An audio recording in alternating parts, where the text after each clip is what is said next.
Just because you have that thought doesn't necessarily mean it's the truth. Well, we think primarily 90% of the time we think the same thoughts as we thought the day before. The challenge with that is the thought that you keep thinking over and over again becomes a belief.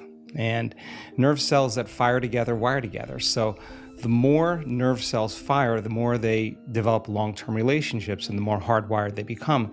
The more hardwired they become, the more automatic they are. The more automatic they are, the more unconscious they become. The process of change really requires becoming conscious of your unconscious thoughts, which means just because you have that thought doesn't necessarily mean it's the truth.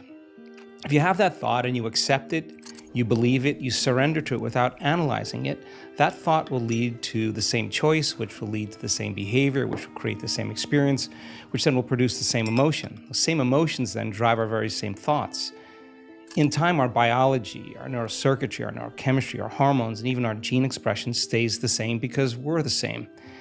So in the process of change, when you come up against that unconscious belief and you make it conscious, most people get uncomfortable when they confront that thought. And they're stopping an automatic process. And the body, which has been conditioned to be the mind because it's doing something over and over again, that's a habit, is craving the experience because it wants the emotion associated with it, right?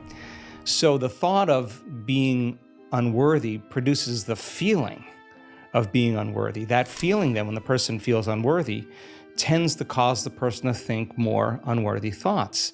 And it only takes a thought and a feeling, an image of yourself and an emotion, a stimulus and response, and you can condition the body to memorize that behavior and that emotional state better than the conscious mind. So the moment we inhibit that thought, or the moment we become conscious of it and we no longer accept it, there's a biological craving that takes place in the body because the body has been conditioned to be the mind. So the body starts influencing the mind to think more corresponding thoughts equal to that feeling. So here comes the assault.